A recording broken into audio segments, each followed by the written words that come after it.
Спасибо за возможность сегодня провести такую пресс-конференцию, участвовать на таком пресс-мероприятии. Почему? Потому что мы иногда сами бегаем за журналистами и просим какие-то хорошие вещи про республику где-то как-то озвучить. Конечно, мы сегодня, вчера, позавчера провели значимые мероприятия в стенах Совета Федерации. У нас прошли заседания здесь профильных комитетов, 7 комитетов. Это тоже, как подчеркнул председатель Совета Федерации, впервые за все время участия субъектов на таких мероприятиях.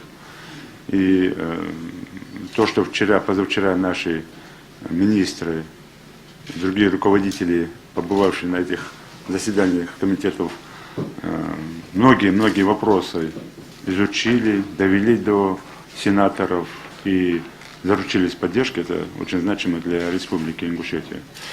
Сегодня самое главное для нас то, что мы сумели красиво, хорошо представить республику и показать, что несмотря на довольно молодой возраст, 18 лет в республике, мы планомерно, не так, как хотелось бы, не такими темпами, как хотелось бы, но тем не менее планомерно двигаемся вперед. И в дальнейшем те планы, которые сегодня есть у нас, та помощь, которую оказывает сегодня федеральный центр, та программа, которая принята социально-экономическое развитие Республики Ингушетия, и те проекты, которые у нас, с которым уходит республика в стратегию социально-экономического развития Северо-Кавказского федерального округа, позволяет сделать выводы, что дальше будет еще лучше. Это уже на сегодня можно уже твердо утверждать. Мы говорим 18 лет, очень многого ли там каких-то вещей достигли. Вы помните, когда я был на приеме у Владимира Владимировича Путина, первым же вопросом было, что спад или там очень малый процент промышленного производства. А его не может быть никакого производства промышленного. Почему? Потому что в Ингушетии нет промышленных объектов. Нет заводов, нет фабрик. Те, которые могли бы давать ту базу. Если в других субъектах Российской Федерации это есть даже с того периода советского оставшаяся, да, база, фундамент, то в Ингушетии создана на чистом поле, просто в чистом поле создана республика, и там, где не было ни аэропорта, ни автовокзала, ни даже гостиницы. И сегодня нет столицы, да, и те указы, законы, которые принимались в строительстве современной республики Ингушетия, конечно, здесь опять же причина, почему это все остановили, почему этого нет, и что может сегодня требовать республики. И безработица, опять же, отсутствие работы, да, не причина, я сам это всегда подчеркиваю, когда мне на сходах там, населенных пунктов жителей там, или когда я общественников собираю, одной из причин, почему там в леса уходят, бандиты уходят, когда мне пытаются объяснить, что нет работы, я это не приемлю. Почему? Потому что никому не дано право ни законом, ни религиозными там направлениями, любой религией, что если сегодня нет работы, надо взять автомат и кого-то убивать. Это неправильно. Но тем не менее, это тоже большой фактор не только преступности в плане терроризма, бандитизма, но и других явлений, когда нет работы у людей. Мы понимаем прекрасно, в том числе и вы сами, когда вы обустроены, когда вы знаете, что вы завтра на работу пойдете, вечером придете с работы, когда вы знаете, что у вас есть выходные, есть курортные, вы знаете, что будет зарплата, и вы ее планируете на месяц, на год, там, конечно, это стабильность. А безработица, она опять же порождена тем, что в республике нет, и в других субъектах там, Кавказа, Республики Кавказа, нет той мощной инфраструктуры, базы промышленной, которая давала бы рабочие места, которая давала бы, позволяла бы экономике развиваться вперед. А мы сегодня перед дилеммой, что первично, социалка или экономика. Конечно, для перспективы, для стратегии это экономику развивать. Сегодня бросить всю социалку, ладно, там, затянем пояса, выживем. А сделать экономику там, и поднять экономику, чтобы завтра создать рабочие места, чтобы налоги, там, чтобы датируемость снизить. Но это было бы хорошо, если бы было общее сознание населения, не только в республике, но и в других субъектах, да, когда все готовы затянуть пояса и просто ждать. Отказаться от пенсии, отказаться от всего. Давайте построим заводы, фабрики, а через 10 лет заживем нормально. Но мы сегодня не такие.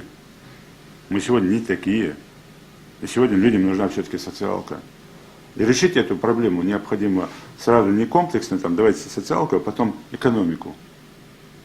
И мы тогда постоянно будем гоняться за социалкой, постоянно будем просить у федерального центра. Сегодня многие говорят, я много раз это слышал, когда вот Ингушетию, чем мы постоянно их кормим? Ну, ребята, извините, в свое время Ингушетия, так же, как и все народы Советского Союза, работали на БАМе, работали на Магнитке, работали, там, поднимали Урал, воевали. То есть везде работали, поднимали. Но в Ингушетии ничего не делалось. Малгобекскую нефть давали стране. Нефть давали, ну то есть все было, да? Но сегодня же надо посмотреть и на Ингушетию. Зачем тогда надо было республику делать? Это я как военный приведу пример. Помните, да, когда с Германии, где планировалось вывести войска в течение 10 лет, да, планомерно, нормально обустраивать, а потом решили, чтобы показать Западу, какие мы хорошие, демократичные, взяли и за неделю вывели 3 танковые дивизии и бросили под Волгоградом в чистом поле, да, в палатках. И резко начали увольняться офицеры, начали разводиться семьи, начались проблемы, которые они сказывают до сих пор на армии, да. Такая же картина в Ингушетии. Взяли республику в чистом поле, вот республика, и все. А у нас сегодня даже нет, вот мы сегодня говорим, там задача стоит сократить аппарат там на 100 тысяч, там еще чего-то. А у нас даже нет полностью сформированных институтов власти.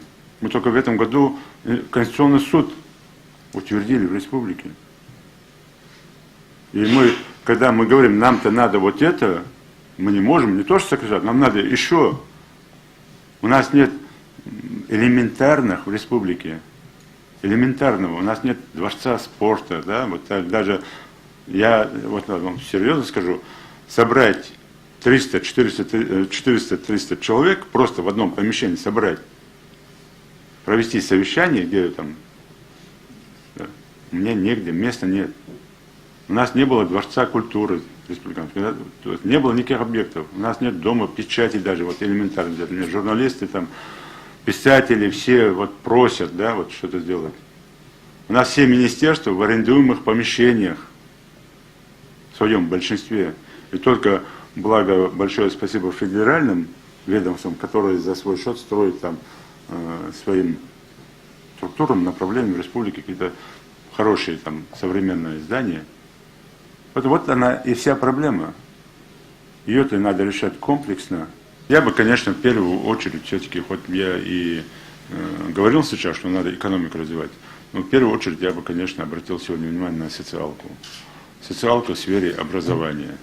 Вот если взять, мы понимаем прекрасно, что такое образование, да, все понимаем. И сегодня критикуем систему образования советского периода, сейчас новой России.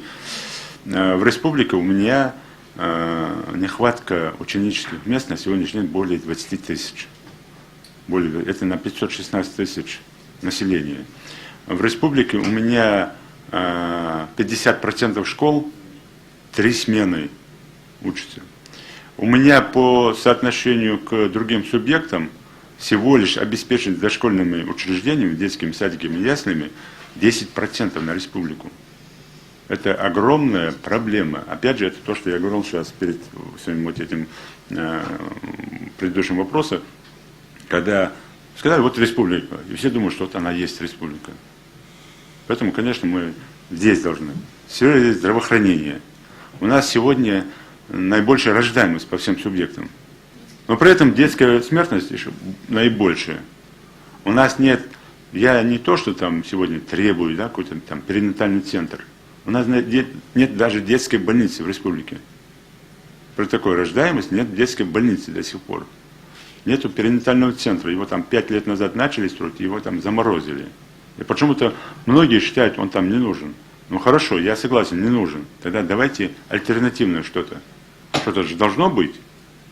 И когда у нас в республике большая часть лечится в Осетии, большая часть лечится в Нальчике, Кабардино-Балкарии, и сейчас уже в Грозном, в Чечне, очень хороший, там перспективно уже открывают, строят.